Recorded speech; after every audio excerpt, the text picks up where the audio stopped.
कुछ दिन पहले पार्लियामेंट का स्पेशल सेशन अनाउंस हुआ और काफ़ी फैनफेयर से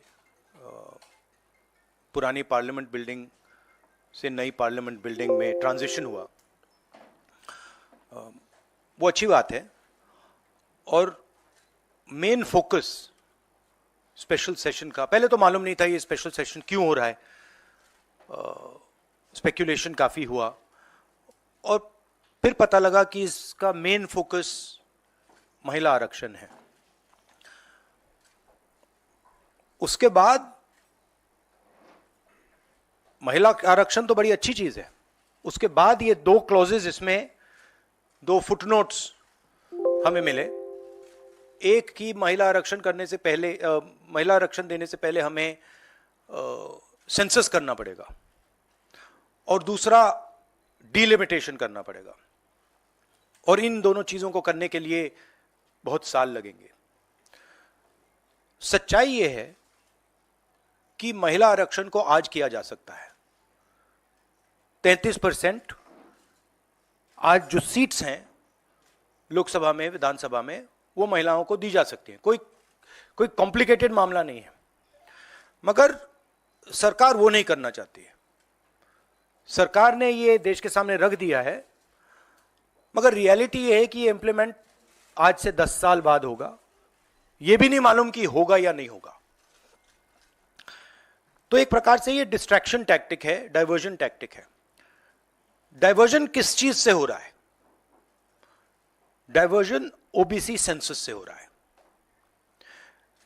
मैंने पार्लियामेंट में सिर्फ एक इंस्टीट्यूशन के बारे में बात की, वो जो हिंदुस्तान की सरकार का सेंटर है, कोर है, जो हिंदुस्तान की सरकार को चलाता है, कैबिनेट सेक्रेटरी एंड सेक्रेटरीज। और उसमें मैंने एक छोटा सा सवाल पूछा। प्रधानमंत्री कहते हैं कि वो ओबीसी के लिए बहुत काम कर रहे हैं। अगर प्रधानमंत्री इतना काम कर रहे हैं तो 90 लोगों में से सिर्फ 3 लोग ओबीसी कम्युनिटी से क्यों हैं? पहला सवाल। दूसरा सवाल, मैंने यही एनालिसिस बजट को देख के की कि भैया पूरा हिंदुस्तान का बजट क्या है और ये जो ओबीसी ऑफिसर्स हैं ये इस बजट में से कितना कंट्रोल कर रहे हैं और क्या कंट्रोल कर रहे हैं। आदिवासी क्या कंट्रोल कर रहे हैं, दलित क्या कंट्रोल कर रहे हैं। ओबीसी हिंदुस्तान के 5% बजट को कंट्रोल कर रहा है, ओबीसी ऑफिसर्स। तो मुझे बात समझ नहीं आ रही है। प्रधानमंत्री हर रोज ओबीसी की बात करते हैं, ओबीसी प्राइड की बात करते हैं, मगर ओबीसी के लिए किया क्या? अब जब मैंने ये बात बोली, उनका रिस्पॉन्स बड़ा इंटरेस्टिंग है। वो कहते हैं कि लोकसभा में हमारा रिप्रेजेंटेशन है। लोकसभा में रिप्रेजेंटेशन का क्या लेना देना है? मैं कह रहा हूं कि बजट डिसीजन जो लेते हैं, जो बजट को ऑफिसर्स हैं, जो बजट को कंट्रोल करते हैं, 5% ओबीसी निर्णय ले रहे हैं। और मैंने सिर्फ यह सवाल पूछा, क्या हिंदुस्तान में ओबीसी की आबादी 5% है? यह मैं जानना चाहता हूं।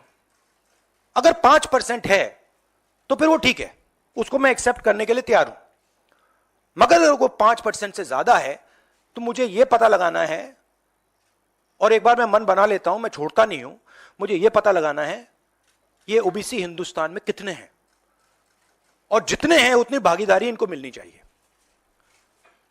अब आप किसी लोकसभा में किसी भी एमपी से पूछ लीजिए, लोकसभा को टेंपल ऑफ डेमोक्रेसी कहा जाता है। आप किसी भी बीजेपी के एमपी से पूछ लीजिए कि वो कोई डिसीजन लेता है, कोई कानून बनाता है, कोई कानून बनाने में भाग लेता है, किसी से भी पूछ लीजिए, बिल्कुल नहीं। ना कांग्रेस का एमपी इस लोकसभा में, ना बीजेपी का एमपी, ना कोई और इंडिया का एमपी कोई डिसीजन लेता है। मतलब एमपीज को जैसे मंदिर में मूर्ति होती है वैसे मूर्तियां बना रखी हैं और ओबीसी की वहां पे मूर्तियां भर रखी हैं, मगर पावर बिल्कुल नहीं है, देश को चलाने में कोई भागीदारी नहीं है। यह सवाल मैंने उठाया है कि क्या, और हर ओबीसी युवा को यह समझना है कि क्या आपको इस देश को चलाने में भागीदारी मिलनी चाहिए, हां या ना? अगर मिलनी चाहिए तो क्या आपकी आबादी 5% है, हां या ना? यह सवाल है। और डिस्ट्रैक्शन इस बात से हो रहा है, बीजेपी को ये जो 2 पॉइंट्स हैं, महिला आरक्षण वाले, डिलिमिटेशन और सेंसस, इनको हटा देना चाहिए और एकदम महिलाओं को जो इज्जत मिलनी चाहिए, जो रिस्पेक्ट मिलनी चाहिए, जो भागीदार। Thank you. एक करके प्लीज। और प्रधानमंत्री को अपने अगले भाषण में यह कहना है, यह समझाना है देश को कि हिंदुस्तान के सबसे जरूरी 90 अफसर जो हैं उनमें से सिर्फ 3 ओबीसी क्यों हैं? यह मेन सवाल है। और मैंने दलितों और आदिवासियों की बात ही नहीं की अभी। अंग्रेजी में क्या देता हूं? The BJP came up with the idea of a special session. We appreciated that idea. With a lot of fanfare and pomp, we moved from the old building to the new building. The Prime Minister, in a very dramatic gesture, carried the Constitution of India from the old building to the new building. And he said that he is passing a very important law. And we agree with him. Women's reservation is a central step in the empowerment of the women of India, and it is a critical step. But when we read the fine print, we found something very interesting. 2 little subtexts were there. Number 1, this will be done after delimitation. Number 2, this will be done after census. What it means is this bill will be implemented a decade from now. It is not going to be implemented today, and every woman in India should understand this. It is not going to be implemented today, it's going to be implemented, if it is implemented, 10 years from now. So this is a diversionary tactic. It's a way of making everyone's attention move away. The question is, what are they moving away from? And the answer is the caste census. And I'd like to explain why. In my research for my speech, I looked at how many officers in the government of India, the senior most officers are secretaries. How many secretaries in the government of India come from the OBC community? How many come from the Dalit community? How many come from the tribal community? And I was shocked to find that 5% of the secretaries of the government of India, 3 officers in the government of India secretary level are OBC first. And then I asked another question, what budget do they control? And they control 5% of the budget.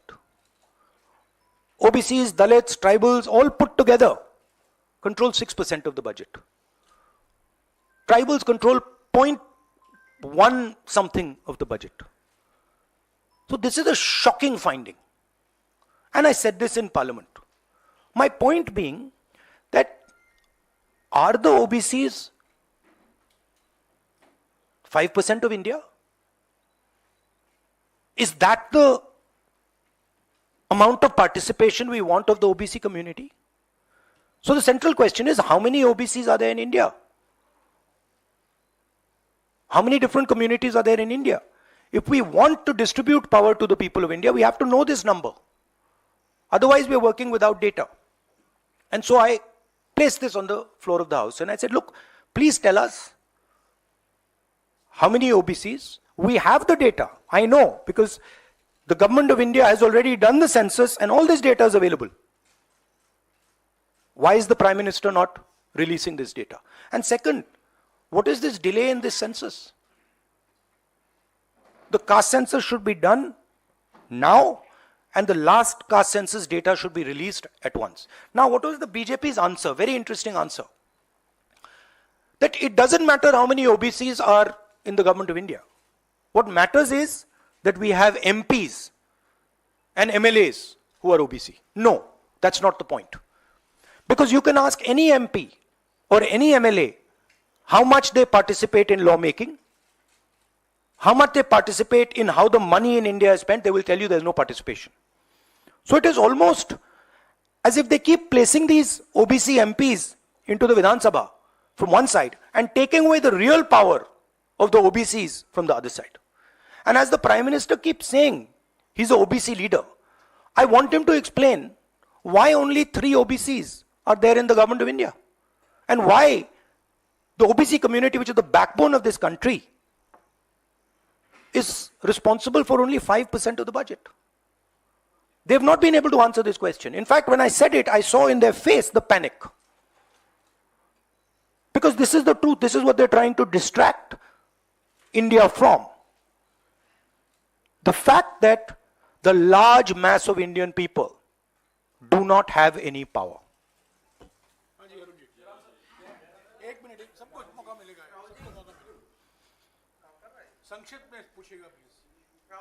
मुद्दा है ये reservation, आज से नहीं, जब से ये अस्तित्व में आया आपने पेंडोरा बॉक्स एक तरह से उसको टच कर दिया।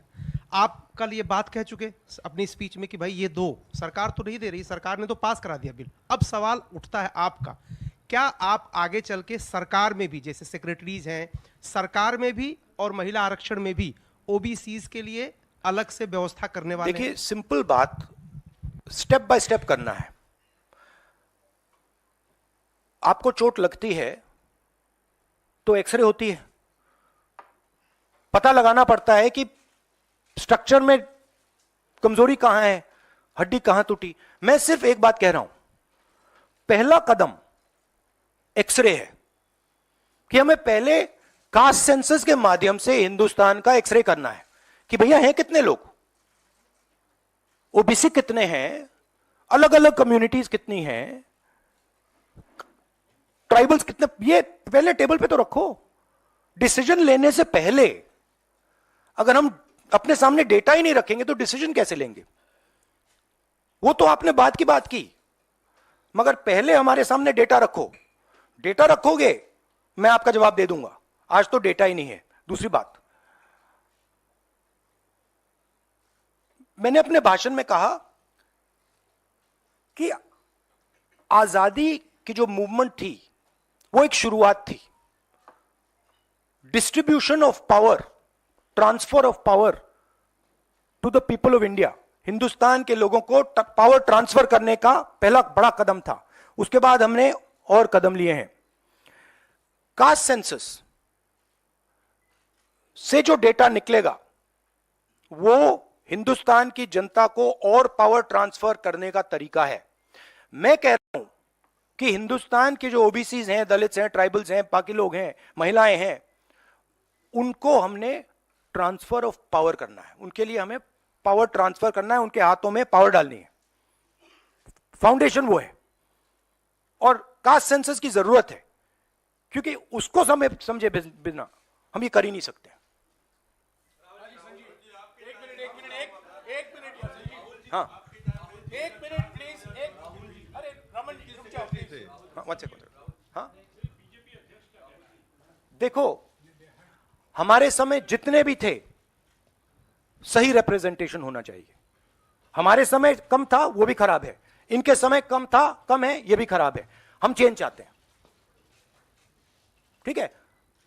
मेरा कहना है कि जब मैंने ये आंकड़ा देखा मैं हिल गया। मैं बिलीव नहीं कर सकता था कि 90 सेक्रेटरीज में से 3 ओबीसी के हैं। मैं शॉक हो गया, मैं हैरान हो गया, ये क्या हो रहा है। और इसको बदलना है। हिंदुस्तान के जो आम जनता है, गरीब जनता है, उनको पावर देनी है। Rahul ji, you just said that you want that the power should be transferred to women and OBCs and other backwards. You know, this is a form of transferring power. The Prime Minister has said that this bill will lead to an era of women-led development. Do you feel that in the present form, this bill will be able to achieve this goal? Considering that it is Yeah, not being implemented now. The problem is the implementation. So what they have said is, we are placing a bill on the floor of the House, but we will implement it 10 years from now. What does that mean? That's like the Prime Minister saying, you know, we are going to place a bill on OBC caste census in the floor of the House, and we are going to do it in 30 years. What does it mean? Means nothing. So we agree with the bill. Remove these two clauses and make it happen today. And don't insult the intelligence of India's women. Because India's women understand what you're doing.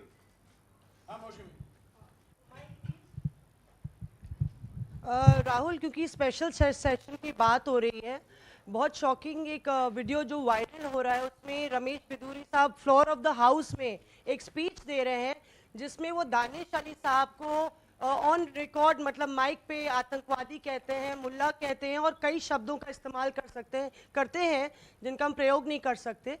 तो इस तरह का व्यवहार जब संसद के भीतर हो रहा है, किस तरह से आप इसको देखते हैं? देखिए, वो और पार्लियामेंट का इशू है, उसमें मैं ये स्पीकर की जिम्मेदारी है और ये पार्लियामेंट्री प्रोसेस चलता है, इस पे मैं यहाँ पे कमेंट नहीं कर सकता हूँ. बट मैं कंप्लीट नहीं हुआ, कंप्लीट नहीं हुआ. राहुल जी, आप बहुत महत्वपूर्ण सवाल उठा रहे हैं. एक तो देरी का, दूसरा ओबीसी के कोटे की मांग कर रहे हैं. सवाल यह है कि 2010 में जब यूपीए के समय में बिल आया था, तब अगर यही कोटा जो आज कांग्रेस मांग कर रही है अगर दे दिया होता तो ये कानून शायद 10 साल पहले बन जाता. तो ये जो आपसे सवाल पूछा जा रहा है कि आज आप कोटे की बात कर रहे हैं ओबीसी की, क्योंकि आप विपक्ष में हैं. जब सत्ता पक्ष में आप बिल लेकर आए थे उस समय ओबीसी कोटा क्यों नहीं था, और क्या इसका आपको रिग्रेट है, अफसोस है कि उस समय ओबीसी कोटा नहीं दिया कांग्रेस ने? 100% रिग्रेट है. 100% रिग्रेट है. वो उस टाइम कर देना था और इसको हम करके ही छोड़ेंगे. Rahul ji, Mr. Gandhi, what has changed since 2010 to now that you have shifted your stance on OBC subquota? We have not shifted our stance. You're maybe not well informed. We are the party that did the caste census. We carried out an entire census getting caste data. We didn't release it at the time. There was a discussion, internal discussion. We should have released it at the time, and it should be released now. There is no change in our view on this. Yes, sir.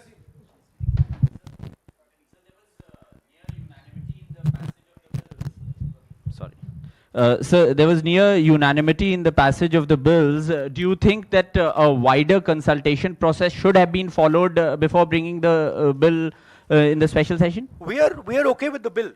We have supported the bill. Right? Please understand the technicality. We are in full support of the bill.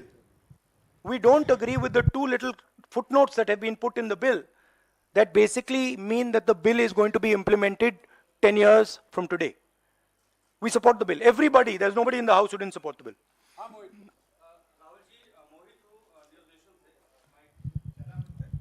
Rahul ji, मेरा सवाल ये है कि जब भी आप कोई issue उठाते हैं तो आप लोग खासतौर पे राहुल जी, आपके ऊपर, आपके परिवार के ऊपर और आपकी पुरानी सरकार के ऊपर पर्सनल अटैक किए जाते हैं, आप लोगों के ऊपर अटैक किया जाता है. आपने ओबीसी का मुद्दा उठाया, आप लोगों के ऊपर अटैक किया गया और उसके बाद आप बेबाकी से आपने बोला भी कि मैं रिग्रेट करता हूं कि हमारी सरकार में इसको शामिल कर लिया जाता तो बेहतर होता.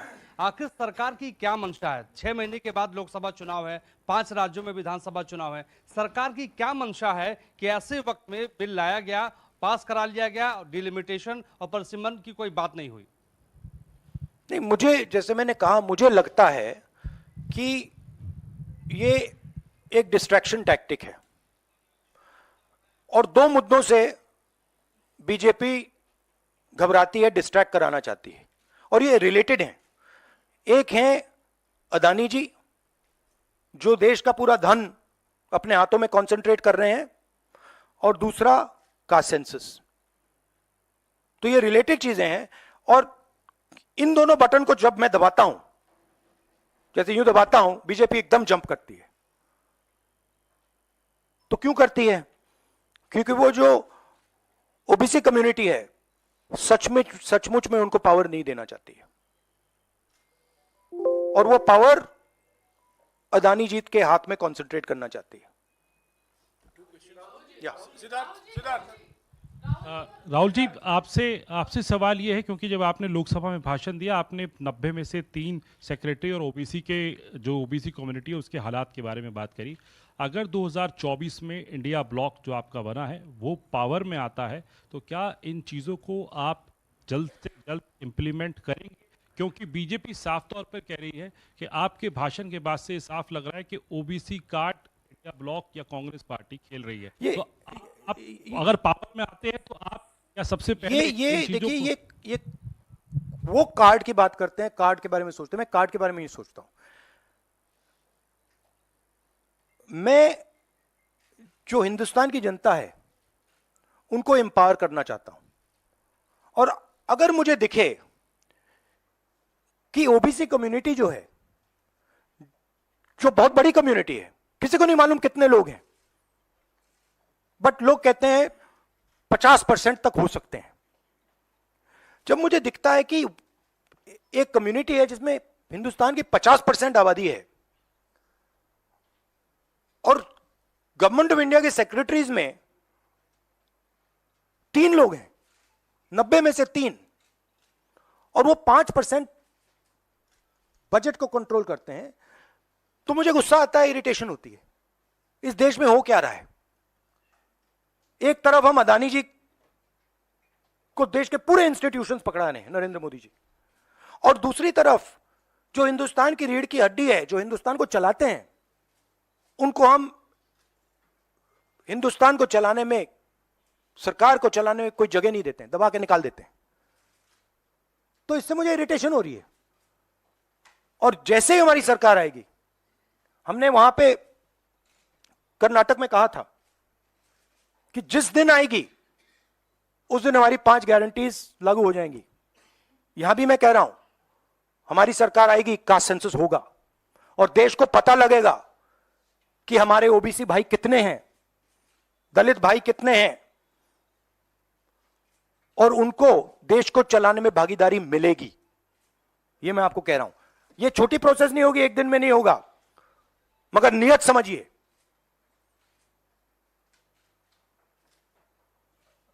आप, नरेंद्र मोदी जी कहते हैं, अमित शाह जी ने कहा कि हमने ओबीसी को विधानसभा में, लोकसभा में डाला है। आप मुझे बता दीजिए कानून बनाने में, बजट में उनकी क्या भागीदारी है। पहले 50-60 साल पहले डिबेट्स होती थी, एमपीज का रोल होता था, एमपी कानून बनाते थे। हमारी पार्टी में भी एमपीज को हम रोल देते हैं, उनसे बातचीत करते हैं, नारेगा में इन्वॉल्व करते हैं। आप किसी भी बीजेपी के एमपी से पूछ लीजिए, विधानसभा में किसी भी स्टेट में पूछ लीजिए, सरकार चलाने में उनकी क्या भागीदारी है। जवाब देंगे, हमारा कोई रोल नहीं है। ये जो मैंने मूर्ति की एनालॉजी आपको दी है, ये बीजेपी के एमपी ने मुझे लोकसभा, पुरानी बिल्डिंग में लोकसभा के बाहर बुलाया कि हमें यहां पे बैठा रखा है, हमारा फायदा उठा रहे हैं, हमारी कोई भागीदारी नहीं है सरकार को चलाने में। Thank you.